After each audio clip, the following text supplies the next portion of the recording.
My bank account hit 0 11 days before payday. Not because I bought a Tesla, not because I went to Cancun, because I bought groceries, paid my insurance, and fixed my check engine light. I make $85,000 a year. That puts me in the top 30% of American earners. And I live paycheck to paycheck.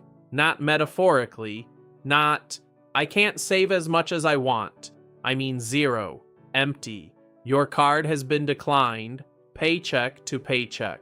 I am not bad with money. I am a nurse. I work 12-hour shifts. I budget. I clip coupons.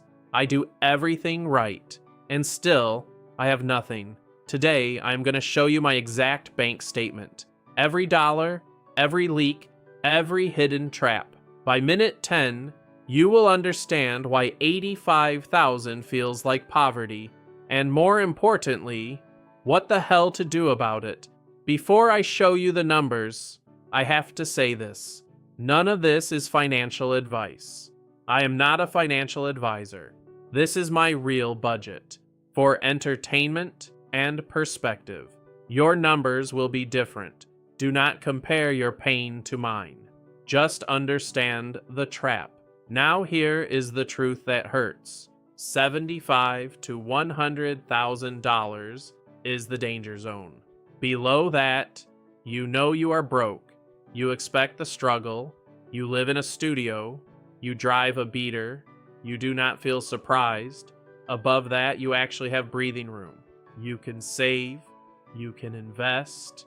You can sleep at night, but right in the middle, 75 to 100, you look rich on paper. You feel poor in real life and nobody believes you. Let me show you my paycheck. $85,000 a year sounds nice, but that is before taxes. After federal tax, state tax, Social Security, and Medicare, I lose about 22%. My monthly take home is $5,200. Exactly. Now watch where it goes. Rent, $1,600. One bedroom, not fancy. No dishwasher. Shared laundry in the basement. Car payment, $400. A used Honda, nothing special. Car insurance, $180. No accidents, just good driver rates.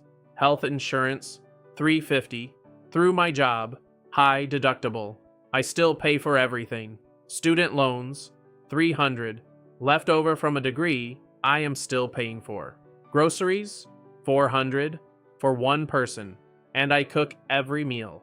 That is $3,230 already, before I do anything, before I see a movie, before I buy a coffee.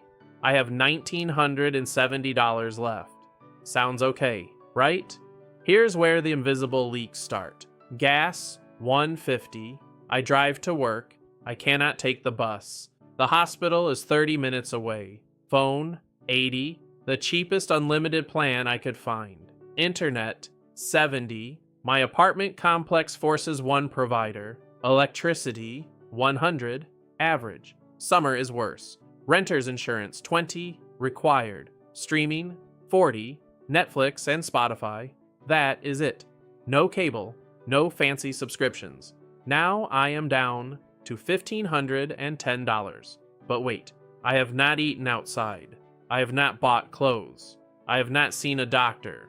And I have not told you about the surprises. Last month, my check engine light came on. Diagnostic fee, $150. Oxygen sensor, $300. Labor, $200. $650. Gone. The month before, my dentist said I need a crown. Not optional. My tooth was cracking. After insurance, $800. The month before that, my work changed health insurance providers. My prescription was no longer covered. New price, $200 a month. For medicine I need to breathe. These are not luxuries. These are not budgeting failures. These are the hidden taxes of being middle class in America, and they do not show up in any financial advice video. Dave Ramsey never talks about the crown, the check engine light, the prescription that doubled overnight. Let me introduce you to Jessica. Not her real name, real story. Jessica is 31, lives in Phoenix, works as a teacher, makes $78,000 a year. She does everything right. She uses YNAB. She meal preps.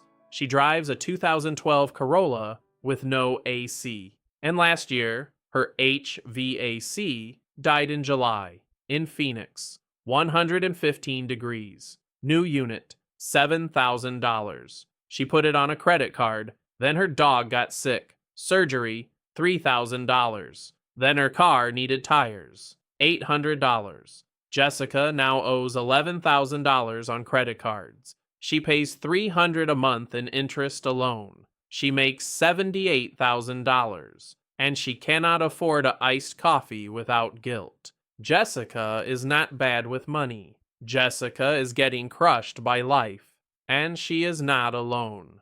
So why do we stay quiet? Why do we pretend?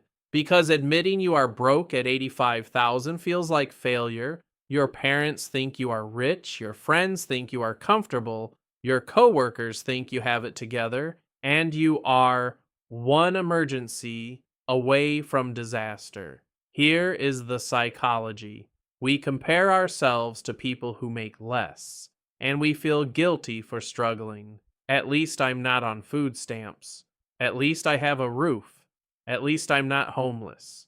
That voice in your head, that is shame. And shame keeps you stuck. Because if you are fine, you do not change anything. You just keep treading water, slowly drowning, quietly, and nobody ever knows. Here is what I learned. The problem is not your coffee. The problem is not your avocado toast. The problem is that life got expensive in ways nobody talks about. Rent has doubled in 10 years. Wages have not. Health insurance deductibles have tripled. Cars cost $10,000 more than they used to. Groceries are up 30%. And every single financial guru tells you to cut back. Cut back on what? I already have nothing left to cut. I do not have a boat.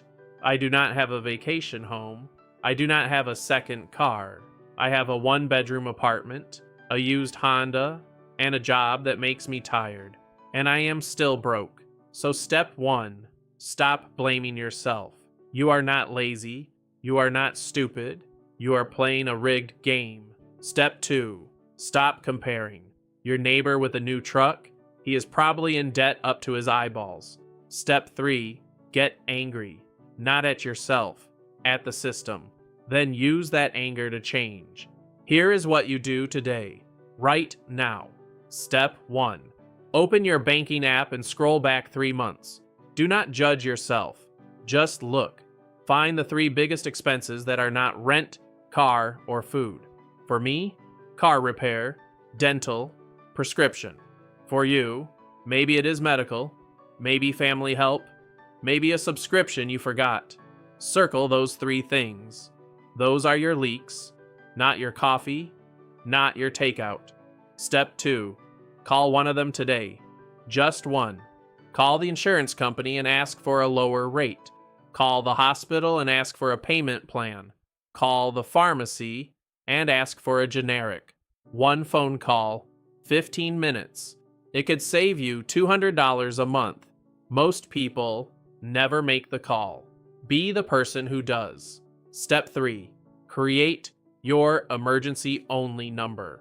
Look at your bank account. Pick a number that scares you. For me, it is $2,000. That is my line in the sand.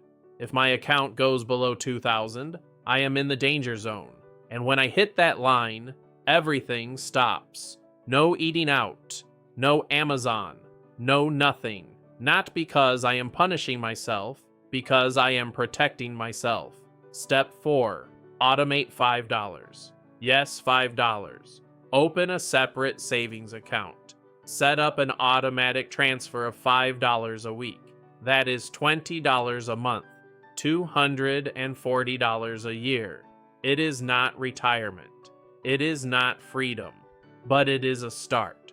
And more importantly, it is a habit. The hardest part of saving is starting. So start stupidly small. No one ever got rich saving $5 a week, but everyone who got rich started somewhere. I'm not going to tell you to sell your car and bike to work. I'm not going to tell you to cancel Netflix and make coffee at home. That is hustle culture garbage. You work hard, you deserve to live.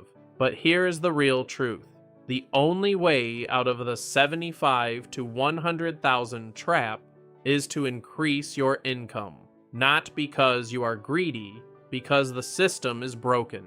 You cannot save your way out of a math problem.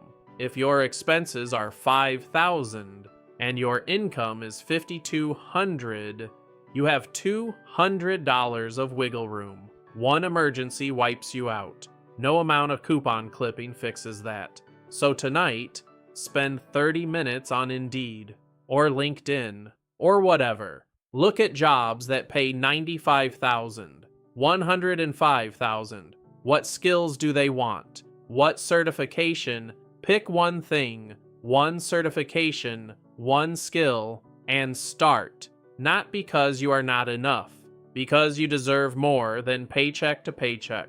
I still make $85,000. I still live paycheck to paycheck. But last month I made the calls. I saved $70 on my insurance. I got a generic prescription. I started my $5 automatic transfer. It is not much, but it is mine.